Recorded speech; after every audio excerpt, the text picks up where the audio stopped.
Hello, everyone. Thank you so much for tuning in for this speech. My name is Dr. Nguyen, and I'm the lecturer of Human Resource Management at the Department of HRM, King's Business School, King's College London. It's my pleasure today to present to you my research, and it's entitled Support for Mature Business and Management Students at Resource Groups Universities.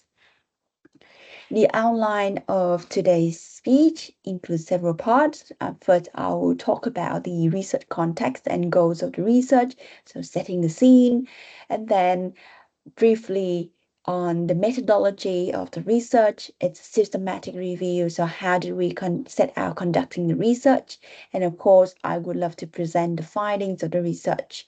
And also, at the end, I would like to include a brief discussion and a section on reflection on the case year context of mature students. And then my conclusion. This research has been published at the Journal of Continuing Higher Education, and you have the link here if you would like to have a read. All right, so first thing first, I would like to talk briefly about the context of mature students in the UK higher education sector.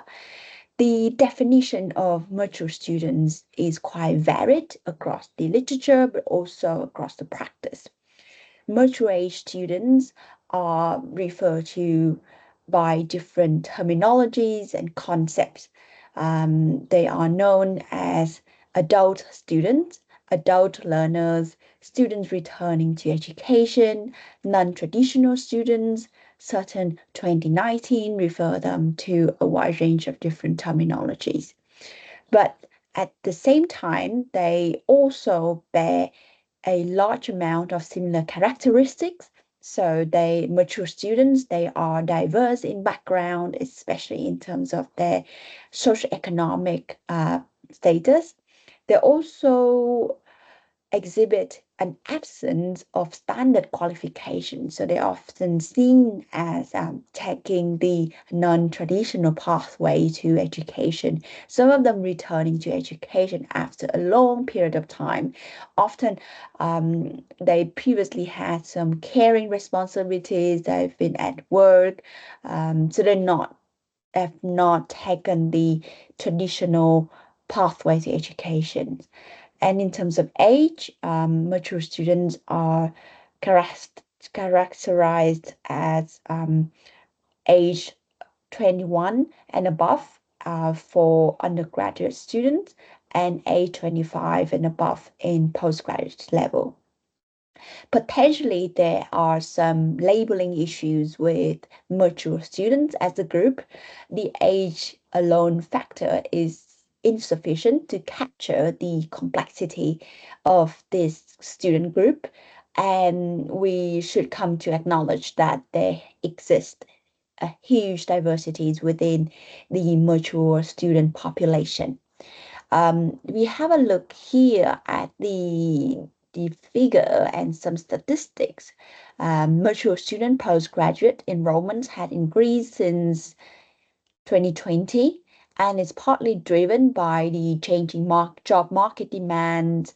And if you look at the pie chart, and mature students who are aged 21 and above now account for up to 63% of the whole UK higher education student population.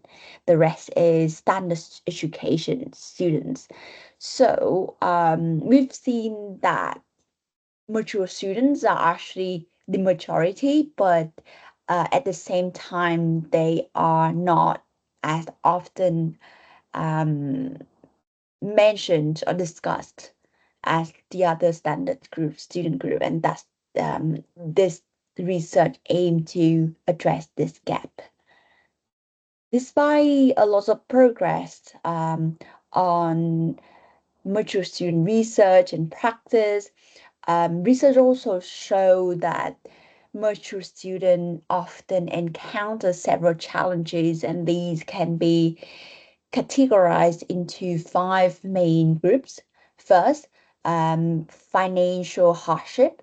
So mature students often under financial stress and constraints, often due to the tight financial resources, and often, or they also bogged down into with different other commitments in life and work as well.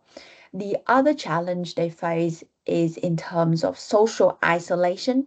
So lots of mature students, they're quite senior, they're quite older in their life stage, and now they're coming back to school, and often than not, they don't have necessarily the right access to the networks of peers, as opposed to other more traditional student group. Time management is another issue. Mature students are often very much time poor and constrained by lots of different other commitments. So time management, if they don't have the right access to the support or the guidance, then it could be a challenge in terms of juggling different demands, and academic studies. Another challenge is in terms of academic unpreparedness. A lot of students come to me and talk about how they find it challenging to be a student again after such a long time, going to work and doing all sort of other different things, and not being back to school after a long gap. And it takes time and such an adjustment period to get to get used to the logistics, the practice, the conventions of the academic life again. So academic unpreparedness is certainly a challenge. Another final challenge that gets less talked about is in terms of negative emotions and risks. Mental health issues, it definitely alone can be talked as a separate matter, but also an accumulation of other interrelated challenges that students face that can accumulate it in negative emotions and risk that's faced by mature students. Then, in terms of mature student employability research and HRM education, um, employability can be defined as one's ability to realize job opportunities within and between employers over time. We can see a bit of a summary of research on mature student employability here. Some research actually suggests that mature students are able to secure more graduate jobs and secure better salary.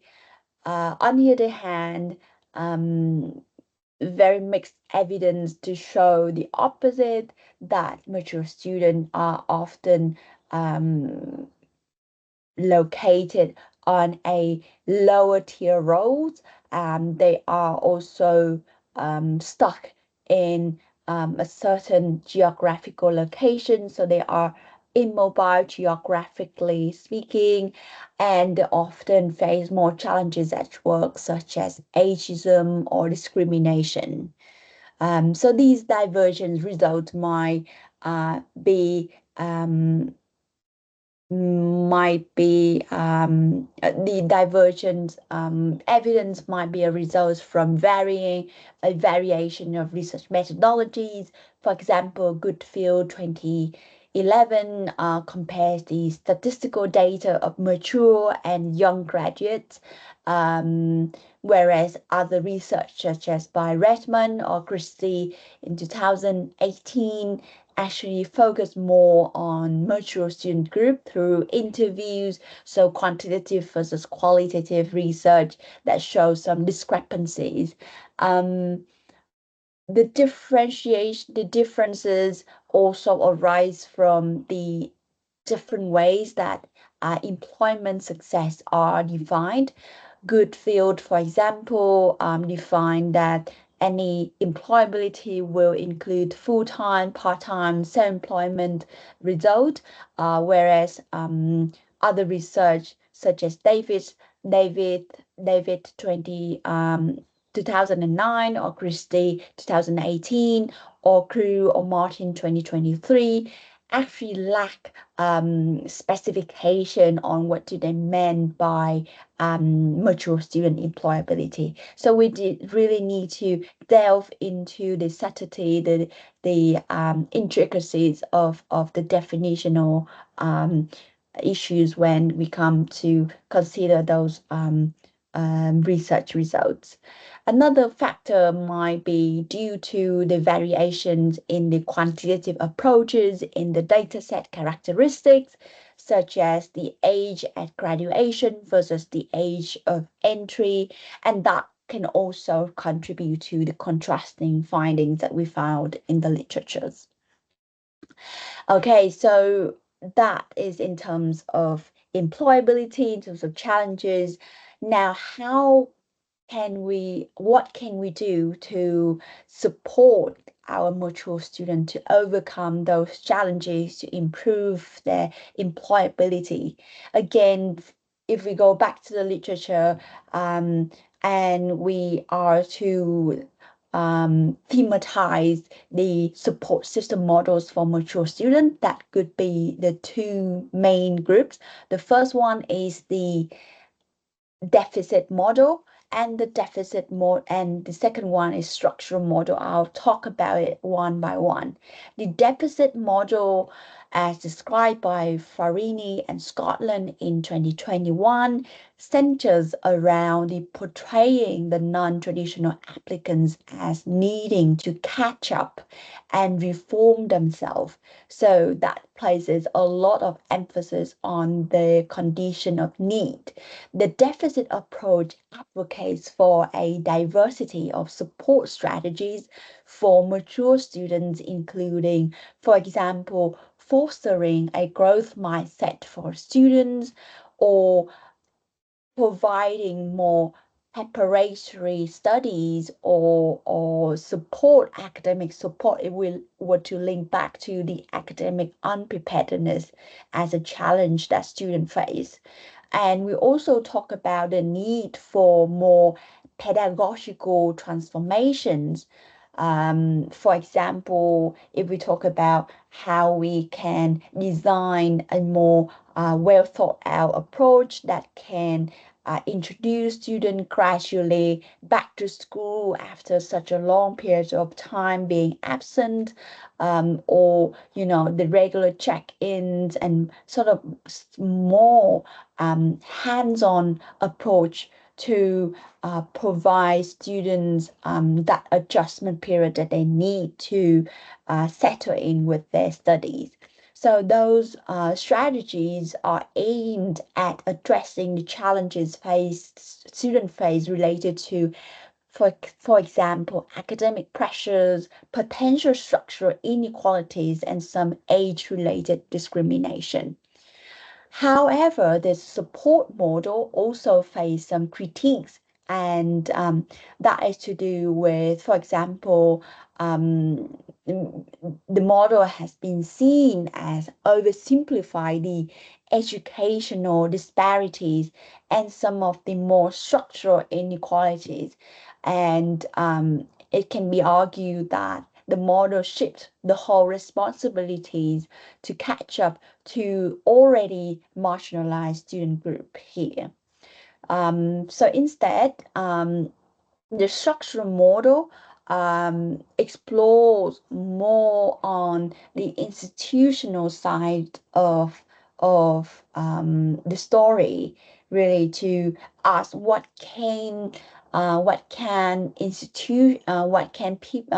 team as an institution can help to support the student better.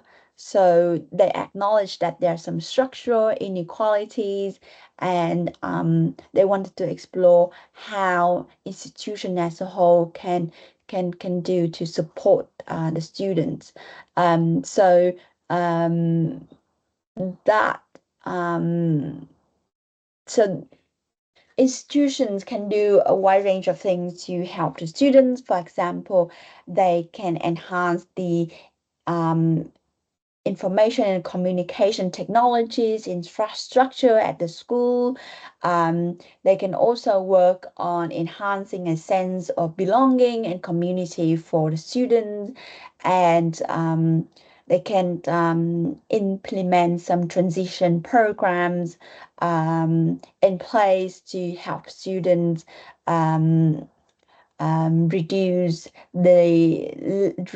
isolation among students and develop more sort of sense of community for the students. So that also address some of like the broader structural issues that mature students faced. All right. So with all of that literature review, we've come to ask the two main research questions. The first one is, what support mechanisms do Russian groups universities have in place for mature students? And we conducted a website review on 24 websites of Russian groups universities. Those are classified as Russian research intensive university in the UK. And the second question we ask is, in what ways does the provided support align with the requirements of mature students at UK universities? And we looked at a systematic literature review. We look at literature that's been published since 2000, the year 2000 up to all the way to 2023, and we look at the mature students, the challenges that they face, and we um, we summarize the findings here. So to answer the very first question on support for mature students at Russia's Groups University, we actually the findings that we've found from the literature and from the website, it actually aligned with um, the general patterns of the literature that we found. So, for example, the website data reveals that Russia Groups University primarily concentrated support for mature students on financial assistance, social integration, caring responsibilities, and academic skills. So, for example, in terms of financial supports, um, 11 out of 23, 24 universities offer some kind of financial assistance to the mature students in terms of scholarships, in terms of bursaries, grants, or allowance that helps with their studies and other commitment.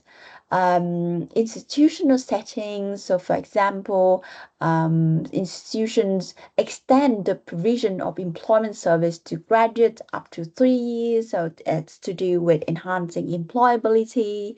They also enhance, engage in some community building activities. For example, they offer mature student network associations, mature student induction events, some coffee drop-ins, and some supporting facilities for mature students.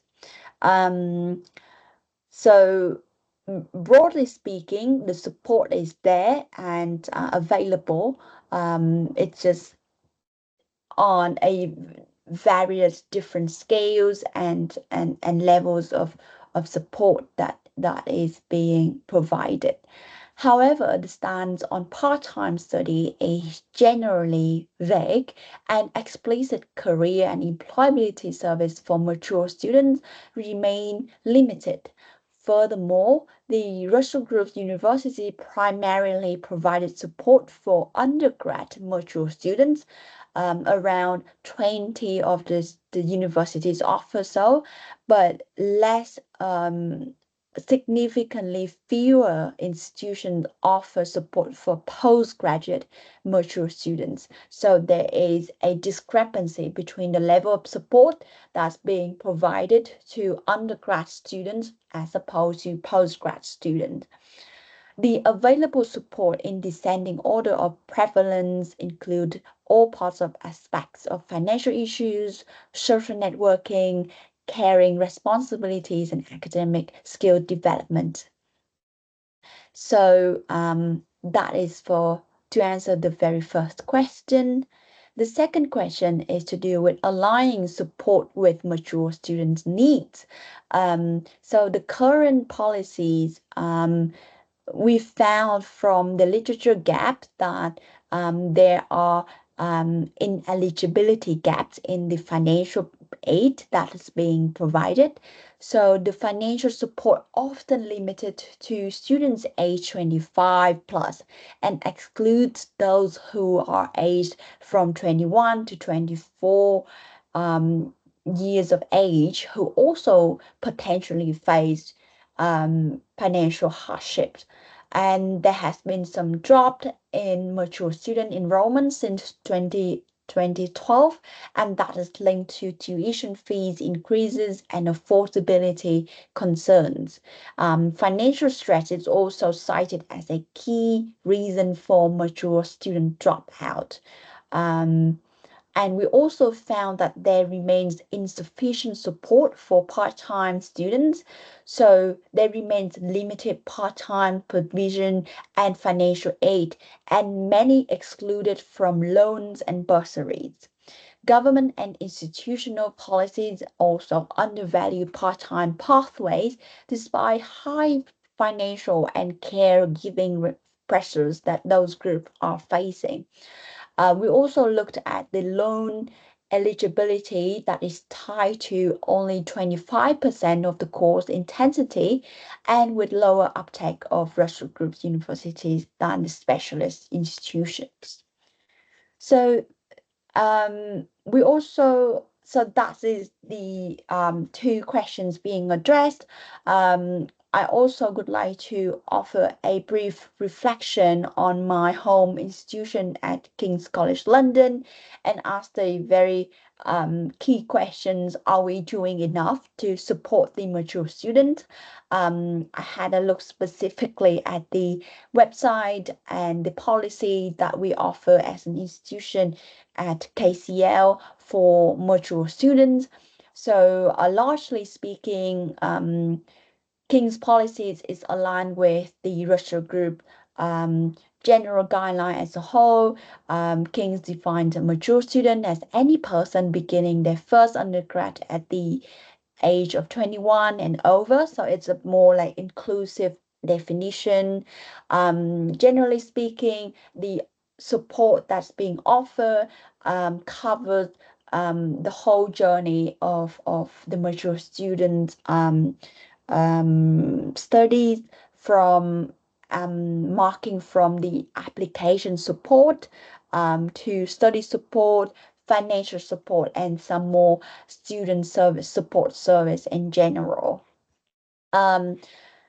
Coming to the end of the speak today, I would like to briefly present a case on my work as a deputy program director for an MSc Global HRM program, where we mainly recruit online part-time mature students for the master's online master's program in the Global HRM degree.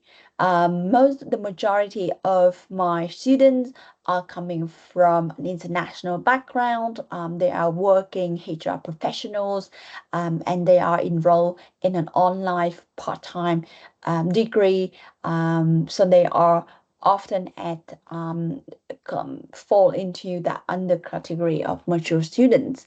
Um, um, they face several challenges as expected of mature students in other disciplines, in other mode of studies. They are under time constraints, so many of my students are juggling between work, family, and their academic studies. So they've often cited a time constraint as the biggest barriers to their success of the course.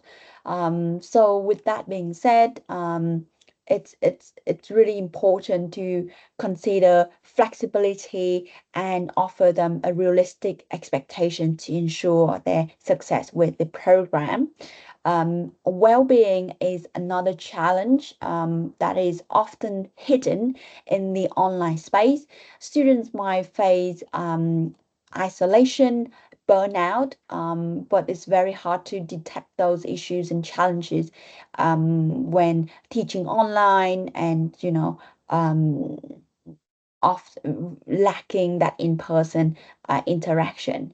So proactive support is essential. As a program team, we often offer regular check-ins, one-to-one, for students to see their lecturers and academics as real person rather than some distant lecturers in an online space. Finance is another challenges. There are still remaining funding gaps that disadvantage part-time learners, and there's a high need to review the eligibility criteria for students to access those much needed resources.